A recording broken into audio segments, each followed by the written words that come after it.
J'ai beaucoup aimé le titre Le désespoir est un péché, vu les moments que nous vivons.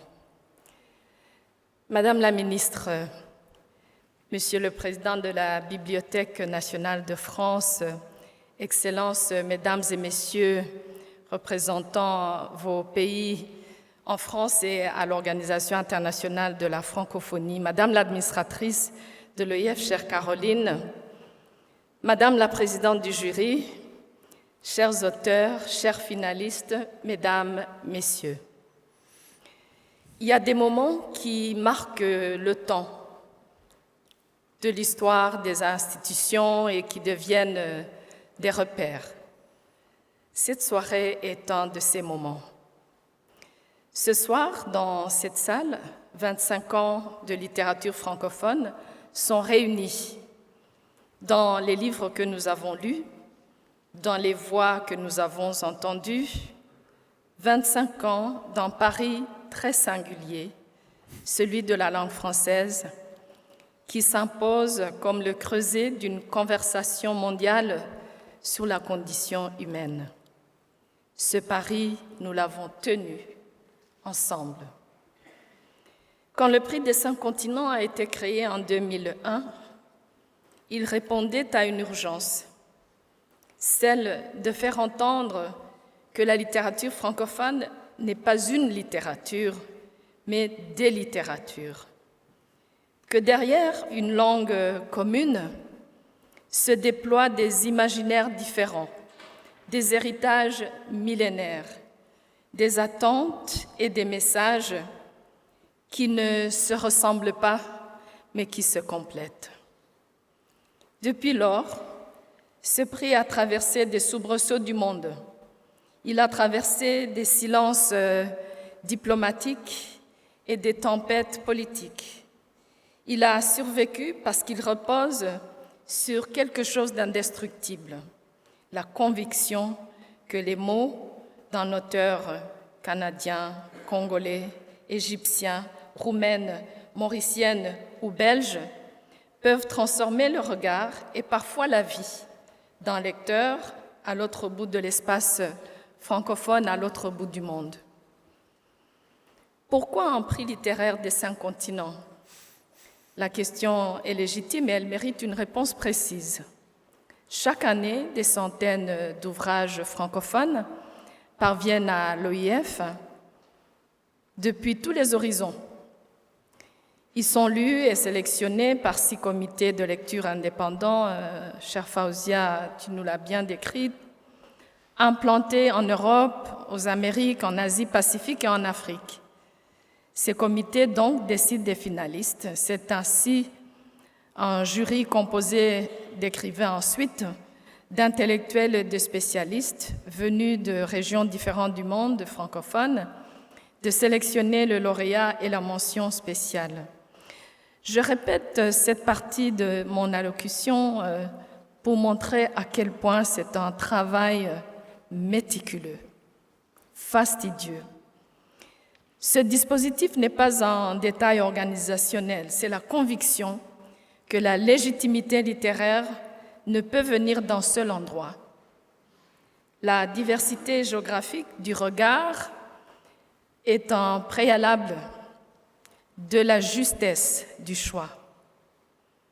Choisir non pas le meilleur livre au sens absolu, mais celui qui dit quelque chose d'essentiel sur ce que nous sommes et ce que nous pourrions devenir. Mesdames et messieurs, permettez-moi, avant d'aller plus loin, de m'arrêter sur celles et ceux qui ont marqué ce prix et qui nous ont quittés au cours de ces dernières années. Je pense à René de Obadiah, qui a siégé longtemps parmi nous avec cette intelligence de la langue propre à ceux qui ont vraiment vécu pour elle. Il est parti, nous laissant une écriture tout à la fois grave et légère. Et je pense, comme Fauzia nous l'a rappelé, à Vénus Kurigata, Vénus a été jurée de ce prix. Elle était aussi poète dans le sens le plus ancien, quelqu'un qui sait que les mots ne servent pas à décrire le monde, mais à le tenir debout quand il vacille. Ce soir, je laisse son souvenir la rappeler à nous tous. Je m'adresse aussi avec gratitude à tous les anciens jurés, trop nombreux pour être nommés ici ce soir, qui ont porté ce prix avec honneur, et à tous les lauréats des éditions précédentes. Vous êtes la mémoire de ce prix. Votre présence ce soir nous rappelle que l'excellence est une construction collective. Merci également au jury de cette édition anniversaire qui nous viennent du Québec, du Liban, de Tunisie, de Suisse, du Cameroun, du Sénégal, du Togo et du Vietnam, sous évidemment la présidence éclairée de notre chère Fawzia Zouari. Vous avez lu avec justice, délibéré sans complaisance et choisi avec humilité. Je voudrais enfin rendre hommage et saluer le centenaire de René Depêtre, figure emblématique de la littérature haïtienne. Il y a beaucoup de beaux venus d'Haïti. Mesdames et messieurs, nous vivons une époque qui préfère les murs aux ponts, les certitudes aux questions, la peur à la curiosité. Une époque où la tentation de l'enfermement identitaire est forte. C'est précisément dans cette époque-là que le dialogue des cultures est une des conditions de vie et de survie. Depuis un quart de siècle, avec obstination et intelligence, le prix des 5 continents montre que la rencontre entre les imaginaires est possible, qu'elle est un antidote à l'incompréhension. Il dessine une éthique de la relation, une façon de dire que nous partageons une langue et que nous sommes capables de nous y retrouver. Cet après-midi, des étudiantes, jeunes lectrices ont partagé leurs capsules vidéo et leurs lectures à voix haute. Elles ont prouvé que la jeunesse lit, que la jeunesse a besoin de littérature. Notre devoir est de continuer à ouvrir des espaces propices, des bibliothèques, des prix, des traductions, des circulations d'œuvres entre nos 5 continents. Une politique du livre qui ne soit pas de façade, mais de conviction. L'Organisation internationale de la francophonie s'y engage et s'y tient résolument. Ce prix est bien plus qu'une cérémonie ou un trophée. Il inscrit la richesse de la langue française dans des œuvres qui dépassent les frontières et élargissent les limites. Pendant 25 ans, il a contribué à faire connaître et rayonner des femmes et des hommes qui seraient peut-être restés dans l'ombre sans lui. Pendant 25 ans, il s'est bâti une réputation solide, robuste et internationale.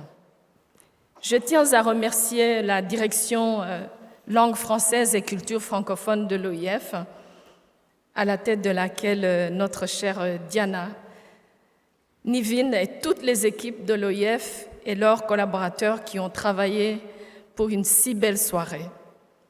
Ce soir, nous pouvons être fiers de ce que ce prix a construit et de ce que ce prix a produit.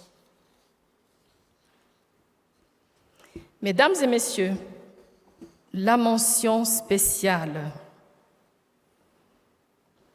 pour l'édition. Non? Allez-y, oui, bien sûr, on va vous donner le trophée. Je l'attends. Il y a 2 prix, donc on va commencer, Madame la Secrétaire Générale, par la mention spéciale qui est attribuée donc cette année à...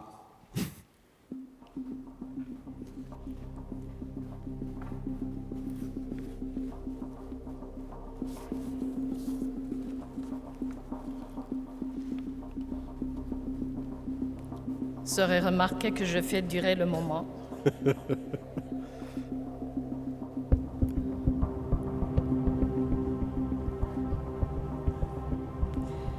La mention spéciale du prix des 5 continents de la francophonie 2026 est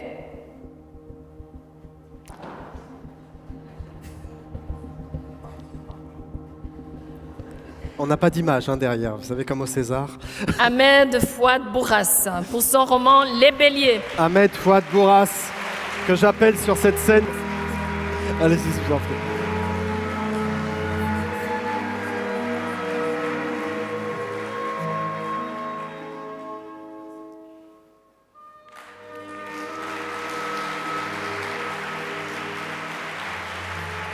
Restez à mes côtés, on va décerner le prix des 5 continents de la francophonie, Madame la Secrétaire Générale, édition 2026. Ce prix est attribué à...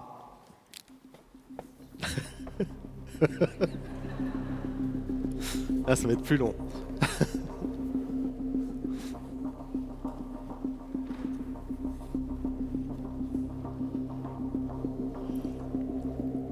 Le lauréat du prix des 5 continents de la francophonie 2026 est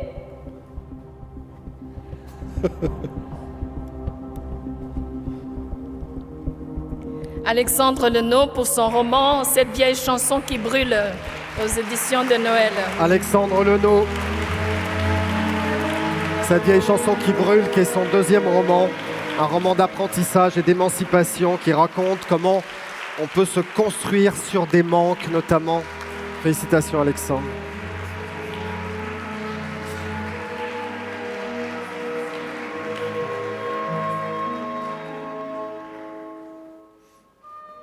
Je vous propose d'entourer la secrétaire générale pour une photographie.